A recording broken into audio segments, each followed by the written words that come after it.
Hey, I'm Ryan from Bike Mag, and we're talking about our brand new dream builds.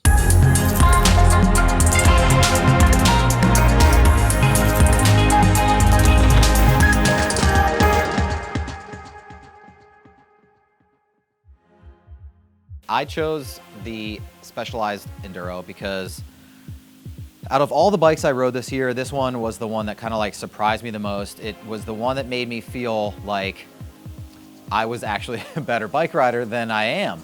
When I got on this bike, I just felt like every trail that I was riding became easier. I just had this extra sense of like security and confidence, but not only that, but it was like, it's still a pretty lively bike. Even though it's like a long travel 29er, it still feels like it pops out of corners like a smaller bike does. It's got this really awesome mix of like big bike bashing and like mobbing through stuff and cushion, but then like you can load it into corners and it springs out nicely. It's just an awesome bike, and I loved riding it this year.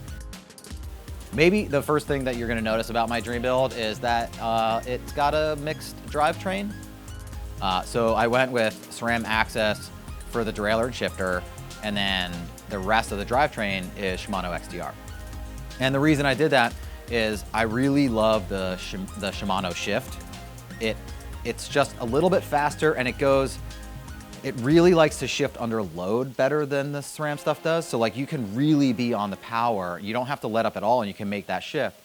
And it actually pairs super well with the like robotic shifting of AXS, because that derailleur is such a powerful derailleur. It makes that shift really easy. It cleans up the cockpit really well by getting rid of that shift cable.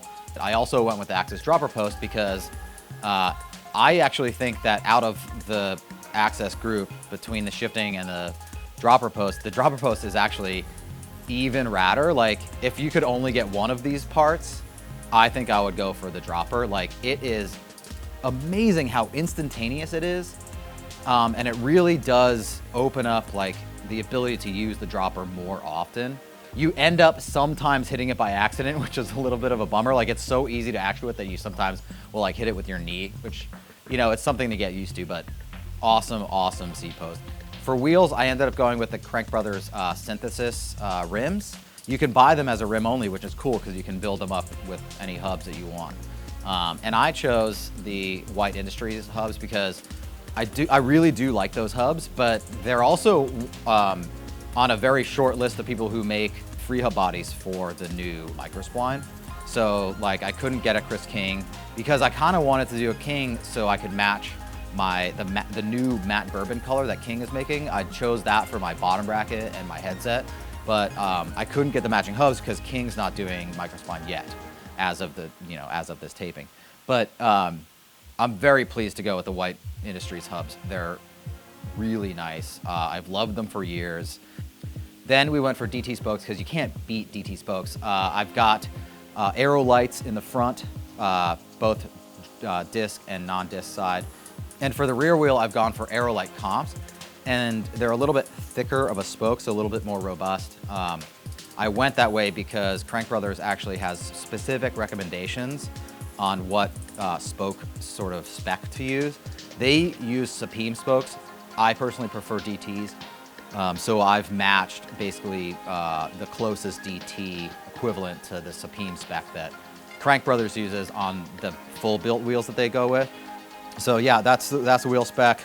You've probably seen a lot of Maxxis Minion DHF tires on my dream builds in the past. It's just one of my favorite tires.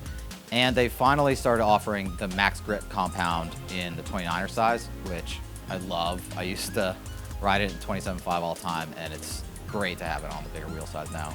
For my brakes this year, I went with the Shimano XTRs.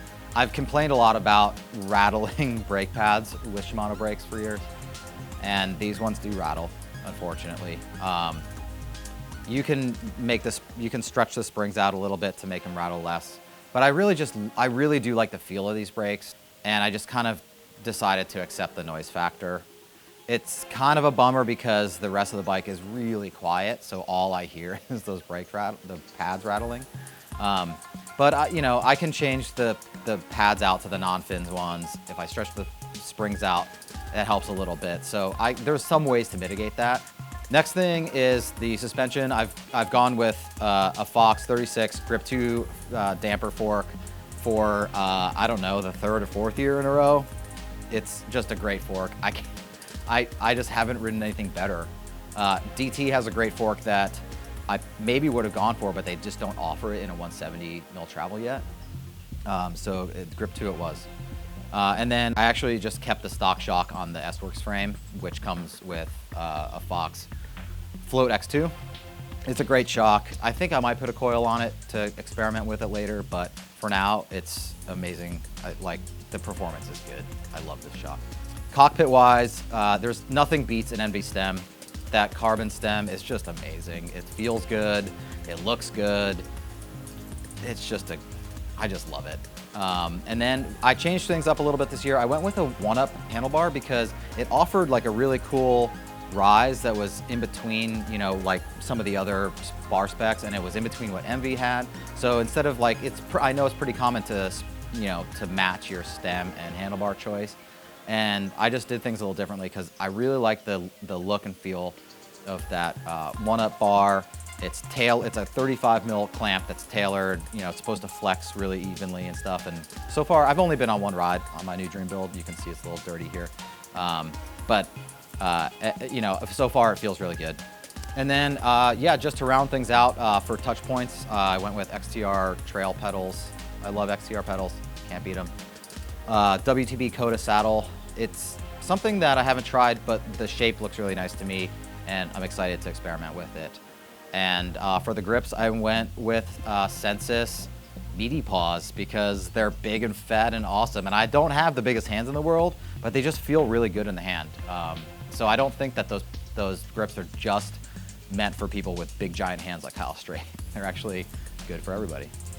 So yeah, that's my Dream build. Let us know if you like it, if you change anything. Yeah, comment below and let us know your thoughts.